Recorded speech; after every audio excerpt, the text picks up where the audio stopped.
चलिए friends start करते हैं अगला क्वेश्चन। पहले खुद ट्राई कीजिए, नहीं बनता है तो फिर कंटिन्यू करेंगे, ठीक है। तो let's begin. From the following balances extracted from the ledger of Shri Narugopal prepare trial balance as on 31 March 2019। तो चलिए शुरू करते हैं। सबसे पहले देख लेते हैं डेबिट होगा कि क्रेडिट। तो credit, debit, debit, credit, debit, credit, credit, debit, debit, debit, debit, debit, loan advanced. अभी समझिएगा, लोन एडवांस मतलब हमने किसी को लोन एडवांस दिया है, हमने किसी को लोन दिया है ना। हम क्या होता है कि लोन सुना और लगता है कि लायबिलिटी है, नहीं। लोन लिया है तो लायबिलिटी है, मगर हमने किसी को लोन दिया है तो वो तो एसेट हो गया ना। हमारा पैसा हमारे पास है तो एसेट है, हमारा पैसा बैंक में है तो एसेट है, हमारा पैसा राम के पास है तो एसेट है, हमारा पैसा किसी के पास भी है तो वो क्या है, एसेट है। तो लोन यहाँ पे दिया है, ये भी एसेट है, तो ये भी आपका डेबिट बैलेंस है, ठीक है। Office salary debit, building debit, ये स्टॉक ऑन 1 अप्रैल, इसको ओपनिंग स्टॉक कहते हैं, तो debit. Cash at bank debit, debit, credit, ठीक है।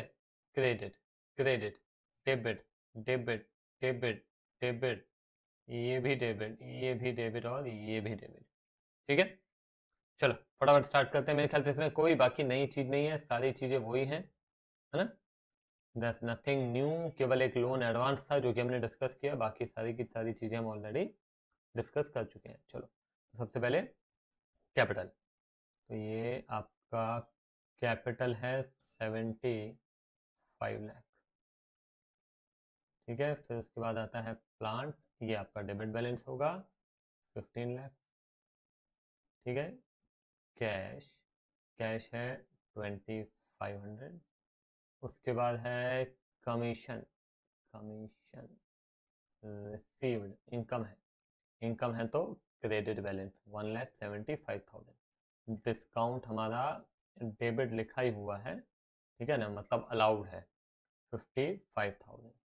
उसके बाद है परचेस रिटर्न, तो ये लीजिए purchase return, purchase return credit balance होगा 50,000, ठीक है। उसके बाद है interest received, interest receive, income है तो क्रेडिट होगा 30,000, ठीक है। रिपेयरिंग चार्जेस, रिपेयरिंग, रिपेयरिंग आपका 1,25,000, ठीक है। General expenses 3 lakh, general expenses 3 lakh, ठीक है। उसके बाद है वेजेस 5 लाख, ये आ जाओ यहाँ पे, वेजेस 5 लाख, ठीक है। फिर फर्नीचर है 1,20,000, फर्नीचर एसेट होता है, डेबिट बैलेंस होगा फर्नीचर 1,20,000। उसके बाद sales return 90,000, sales return, sales return 90,000। उसके बाद है लोन एडवांस 6 लाख, एसेट है, ध्यान रखिएगा लोन एडवांस है, कितना था, 6 लाख, 6 लाख, ठीक है। फिर आता है सैलरीज, सैलरीज कितना है, 6,25,000, ठीक है। फिर बिल्डिंग, बिल्डिंग 7,50,000।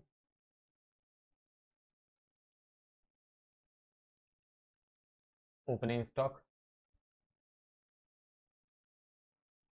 12,50,000, ठीक है। Cash at bank, cash at bank कितना है, 5,75,000, 575, ठीक है। उसके बाद rates, taxes and insurance, rates, taxes and insurance कितना अमाउंट है, 30,000। तो ये, एक सेकेंड, ये आपका एक्सपेंस है, ठीक है ना। तो 30,000। डिस्काउंट क्रेडिट है मतलब डिस्काउंट रिसीव्ड है 45,000। इसको आप लिखिएगा डिस्काउंट रिसीव्ड 45,000। ये भी हो गया। क्रेडिटर्स 2,50,000। क्रेडिटर्स 2,50,000।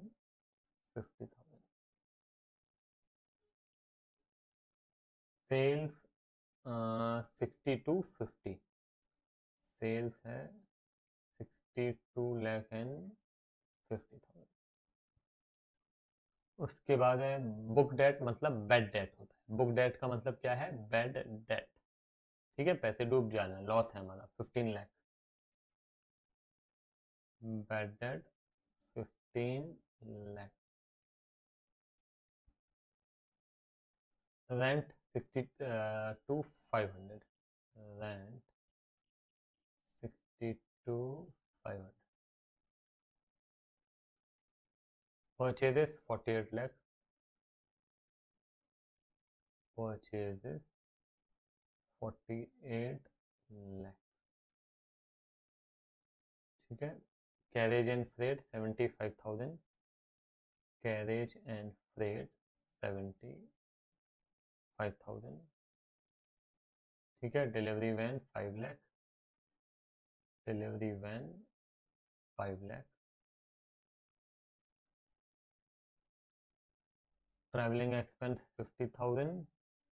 अब एक काम कर रहा हूँ मैं यहाँ पे, जगह कम है तो ट्रैवलिंग एंड ड्राइंग एक साथ लिख दूँ, चलेगा? दोनों मिला के 6,50,000 लिख देता हूँ। ठीक है, समझ में तो आ ही जाएगा आपको, कोई दिक्कत नहीं है। चलो अब देखते हैं।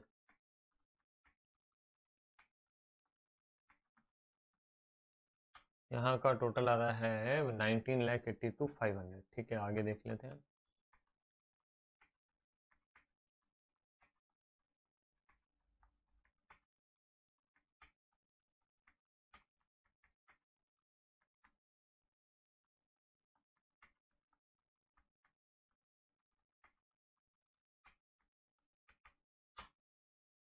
फोर्टीन नहीं 1,41,00,000। देखें यहाँ पे क्या है आंसर। ये आ रहा है डेबिट साइड का टोटल। चलो मैं यहाँ पे लिख देता हूँ, डेबिट साइड का टोटल आ रहा है 141। ये आया है डेबिट साइड का टोटल। अब क्रेडिट साइड का टोटल देखते हैं। ठीक है, क्रेडिट साइड का टोटल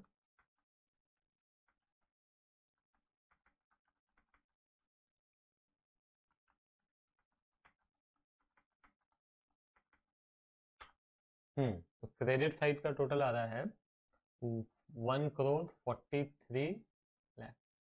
ठीक है, ध्यान देना। अब एक काम करते हैं, इसको मैं अगली स्लाइड पे ले ही आता हूँ यहाँ पे। तो इस तरफ का टोटल आ रहा है 1,43,00,000 और यहाँ का टोटल कम आ रहा है, मगर आपको मालूम है कि दोनों तरफ का टोटल क्या होता है? सेम होता है। ध्यान से सुनेंगे बहुत अच्छे से। आपका डेबिट और क्रेडिट साइड का टोटल क्या आना चाहिए? सेम आना चाहिए। ठीक है, अगर सेम नहीं आता है तो इसका मतलब ये क्लियर है कि कहीं ना कहीं कुछ ना कुछ गलती हुई है। यहाँ पे हमने कोई गलती नहीं की है, हमने जिस तरीके से क्वेश्चन किया है वो बिल्कुल सही है। अब मान लो कि आपने सब कुछ सही किया है और एग्जाम में फिर भी आपका जो ट्रायल बैलेंस है वो टैली नहीं होता है, तो क्या करेंगे? और मैं कहता हूं कि रियल लाइफ में भी ऐसा होता है तो क्या करेंगे? तो ऑब्वियस सी बात है कि कहीं ना कहीं कुछ ना कुछ क्या हुई है? गलती हुई है। तो गलती ढूंढने की कोशिश करेंगे कि गलती कहाँ हुई है। क्यों? क्योंकि डेबिट क्रेडिट इक्वल नहीं है। तो गलती यदि हमको नहीं मिलती है तो क्या करेंगे? तो इस क्वेश्चन में हमें तो गलती ढूंढनी नहीं है। इस क्वेश्चन में हम क्या करेंगे? अगर आपका डेबिट और क्रेडिट इक्वल नहीं आता है तो आपका ज्यादा क्या आ रहा है? 143। तो जो ज्यादा आ रहा है ना, वो आप दोनों तरफ लिख दीजिए। वो आप दोनों तरफ लिख देंगे। 1,43,00,000, 1,43,00,000 ये मैंने दोनों तरफ लिख दिया। आई बात समझ में? अब क्या करना है? अब ये तो आपका जो है आउट ऑफ बैलेंस है, बैलेंस नहीं है। तो हम क्या करेंगे, ये जितना भी आपका डेबिट साइड कम आ रहा है, कितना कम आ रहा है, 1,90,000 आ रहा है, तो ये 1,90,000 जो है वो हम डाल देंगे सस्पेंस अकाउंट में। कौन से अकाउंट में डाल देंगे? 190 है ना, 190 एक करके देख लेते हैं। 143 -141, हाँ 1,90,000 आ रहा है, तो ये 1,90,000 आप डाल देंगे सस्पेंस में। इसका क्या मतलब हुआ, क्यों सर ये ऐसा सस्पेंस सस्पेंस लिख रहे हैं? बेटा क्या है कि जब तक ये क्लियर ना हो जाए कि गलती कहाँ पे हुई है, तब तक ये सस्पेंस अकाउंट हमको मदद करता है ट्रायल बैलेंस को टैली करने के लिए, ताकि हम आगे की अकाउंटिंग कंटिन्यू कर सकें। बाद में जब हमें पता चल जाएगा कि गलती कहाँ हुई है, तो उस गलती को सुधार के इस सस्पेंस अकाउंट को हम बंद कर देते हैं। तो फिलहाल आपको सस्पेंस अकाउंट खोलना पड़ेगा यदि गलती नहीं मिलती है तो। अब एग्जाम में कुल मिला के हमको क्या करना है, तो बेटा एग्जाम में दो चीजों का ध्यान रखना है। पहली, आपको देखना है कि आपने ट्रायल बैलेंस सही बनाया है या नहीं बनाया है। आमतौर पर ट्रायल बैलेंस टैली हो जाता है, मगर यदि क्वेश्चन में एग्जाम में क्वेश्चन ऐसा दे दिया टीचर ने कि आपका ट्रायल बैलेंस टैली नहीं हो रहा है, वो क्वेश्चन ही ऐसा है, तो वहां पे आप उसको टैली करने के लिए सस्पेंस अकाउंट का यूज करेंगे। जिधर भी कम टोटल आएगा वहां पे आप सस्पेंस अकाउंट लिख के दोनों साइड को आप इक्वल कर देंगे। आई बात समझ में? ठीक है, सारी बात समझ में आ गई। तो इस तरह के भी क्वेश्चंस एग्जाम में डेफिनेटली पॉसिबल है जहां पे आपका ट्रायल बैलेंस टैली नहीं हो। ठीक है, चलो, तो यहीं पे इसको हम खत्म करते हैं। मिलते हैं फिर अगले लेक्चर में।